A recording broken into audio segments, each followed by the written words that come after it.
What about when will the turn of bonds come? Because I remember you telling me maybe a year and a half ago that it might be a good idea to start exploring global bond structures, because at some point of time the Fed will correct. The Fed is on the cusp of correcting. Some of those ETFs may have done really well.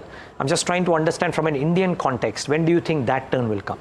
I think India, for a treasury investor or a risk, the one who does not want to take any risk, balance sheet risk or P&L risk, it sort of makes sense for him to be long bonds.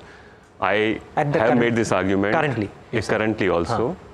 Indian inflation is super depressed, and given that you've already discussed about Fed's potential reaction function over the next 6 to 12 months, I guess we are headed to a super low interest rates in India in next 2 to 3 years. So I wouldn't be surprised if we get to 5 handle on 10-year bond, maybe 5.5% or thereabouts. There is a lack of growth in India that I see, and the biggest marker of growth, perversely, is actually inflation. So if core inflation is 3, they should be asking where is growth.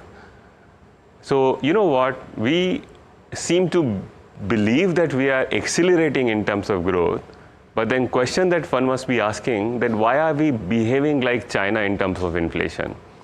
Certainly US and Europe overheated and they had massive inflation. Why don't we have it if we've also accelerated?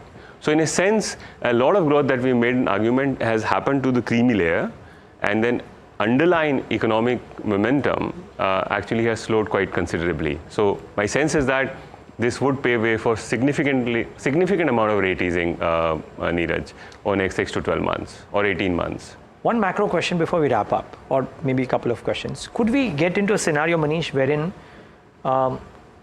CPI, because the CPI is a focus of the political powers because they don't want to hurt the vote bank with inflation, that CPI is under control, but economic growth and WPI tend to move higher and corporate profits move alongside. Could something like that happen over the, say, next 2, 3, 5 years? Because hitherto we have this hawkish, an eye of a hawk on inflation, and therefore all that's happening, plus the fact that you said the Fed hasn't blessed us.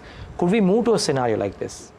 So I kind of would take this question with this basic premise that I have, that the biggest elephant in the room today is China and China deflation.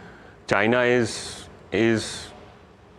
the kind of overcapacity China has today, even though everyone talks about it, it's always been so, I don't think it's ever been in the past, is that kind of overcapacity. So if you are an investor in anything, what should shudder you and what should keep you awake is that what if a rerun of 2014-15 plays out in China again?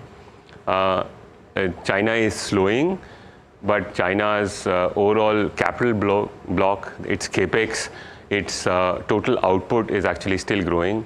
It is dumping across all industries, high tech, low tech, mid tech. So my sense is that the bigger fear that one should have in mind is the fear of deflation instead of inflation. And please remember that as far as equity is concerned, its biggest enemy is deflation. No, inflation not an enemy. The bonds enemy is inflation. Credit does all right in both, relatively all right. Deflation, of course, not good, but a good balance sheet can absorb deflation. Inflation is decent, is very good for credit. It's not bad at all. But my fear is that in next 1 to 2 years, it's not going to be Russia, Ukraine, or oil. It's about how China deflation actually works its way into our economy or any economy.